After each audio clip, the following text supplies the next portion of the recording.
Kita pasti merasa nggak nyaman untuk pertama kali menggunakan loop ya. Begitu juga dengan loop ini. Walaupun loop ini udah enak banget, tapi untuk baru pemakaian pertama, apalagi baru pertama pakai loop, pasti akan nggak nyaman dan kesulitan untuk ngatur fokusnya. Dia fokusnya manual dok. Jadi ketika jarak working distance-nya seumpamanya 400, maka dokter kerjanya harus jaraknya dari objek itu 400 mm. Begitu dokter mundur atau maju akan ngeblur. Jadi dokter lehernya harus steady ya. Nggak boleh geser maju mundur. Untuk pertama kali setting, mungkin banyak yang masih bingung. Gimana cara setting Brilliance 48 ini? Ini adalah cara saya untuk setting pertama kali loop ini. Jadi pertama-tama saya selalu melakukan setting loop ini satu sisi dulu. Jadi sisi kanan dulu beresin, kemudian baru yang sisi kiri. Jadi pertama-tama yang kita atur adalah tinggi dari pupil kita, ya. Caranya dengan apa? Ini dok. Dokter naik turunin ini dok. Nih.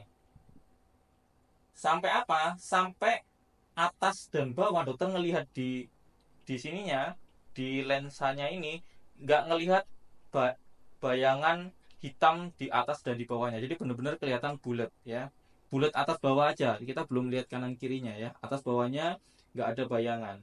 Pasin. Nah, kalau sudah pas, kalau bisa usahain ini sedekat mungkin dok dengan mata kita. Agak nempel boleh ya. Biasanya saya segini ya. Dekat banget ya.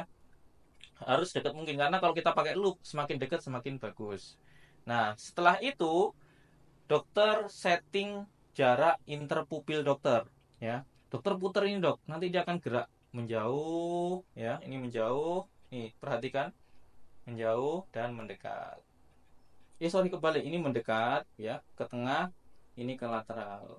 Nah, seperti itu. Sampai apa? Sampai dokter bayangan di kanan kirinya nggak kelihatan. Jadi ketika lihat lensa ini kanan kirinya benar-benar eh, apa ya, batasnya jelas kanan kiri atas bawahnya. Nah ini dokter udah setting untuk jarak untuk posisi pupil dokter.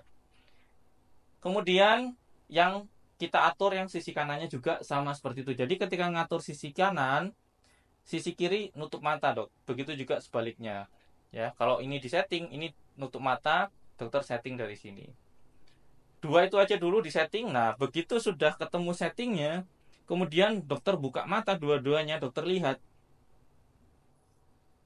Nanti kelihatannya eh, penampakan ketika kita ngintip di loop itu nggak yang bulat banget dok, tapi agak seperti apa ya, bulat ketemu di apa ya, ketemu per irisan ya. Jadi nggak yang bulat gini, tapi agak agak bulat tapi agak geser dikit. Jadi bentuknya kayak angka 8 gitu dok kelihatannya ya, nggak yang full bulat gitu tapi agak seperti angka 8 penampakannya. Kalau belum kelihatan angka lebak, belum kelihatan jelas, jadi dokter harus ngelihatnya ini nanti kalau sudah dua kanan kiri dibuka matanya, dua-duanya kanan kiri nggak boleh ada bayangan.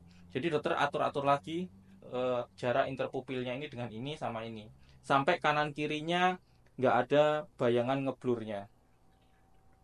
Jika sudah, nah sekarang dokter tinggal atur working distance-nya. Ini diputer-puter.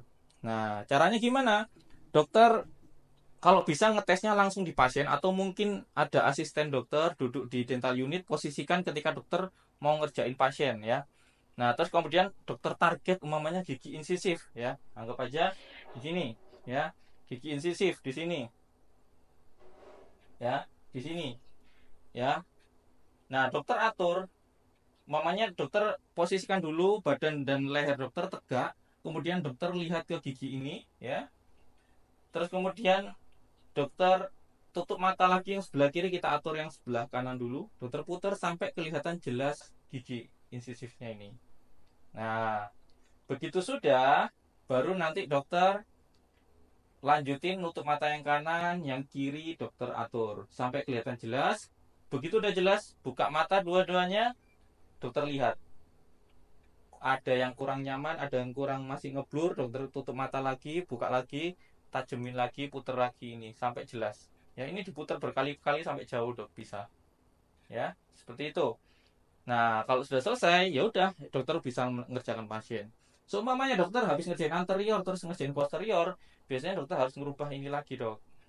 Kalau nggak kayak gitu nanti dokter akan agak nunduk. Jadi jangan leher dokter yang gerak, tapi ininya dokter ubah-ubah lagi. Ya memang akhirnya ini akan sering berubah-ubah sesuai dengan posisi pasien dokter atau posisi gigi yang akan kita rawat. Kalau mamanya selesai ngerjain pasien, dilepas, ditarik gini aja, Dok, mamanya mau ngobrol sama pasien, nah di flip up gini aja, ini settingannya nggak akan berubah, settingan working distance, interpupilnya nggak akan berubah. Agar nggak berubah-ubah, ini ada nomornya, Dok. Nah, dokter perhatikan, ini ada nomornya, Dok, ya. Ini dokter bisa foto, jadi mamanya ini nih, oh saya biasanya posisinya di sini, interpupilnya, ya udah nanti mamanya berubah, nanti tinggal disetting ulang sesuai dengan yang biasa dokter gunakan. Di foto, Dok, ukurannya. Cuman ada ukuran untuk ini aja. Untuk interpupil ini aja. Untuk tinggi ya memang dia akan selalu dokter sendiri setting manual, nggak ada ukurannya dia, Dok, untuk tingginya ini. Kalau ada pertanyaan silakan tulis di kolom komentar, Dok, ya. Jangan lupa follow untuk Dentist Hack selanjutnya. Bye.